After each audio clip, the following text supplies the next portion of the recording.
и князете на областите.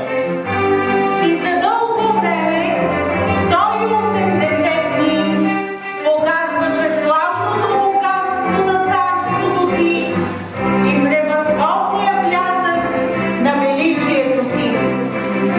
И когато тези дни се изпълниха, царят направи 7-дневно обхождение на целия народ, който се намери в двореца. Двореца беше украсен със завеси от бял и ситмаво, облачени с щурове от висон и пурпур, с сребърни колелца на колони от бял мрамор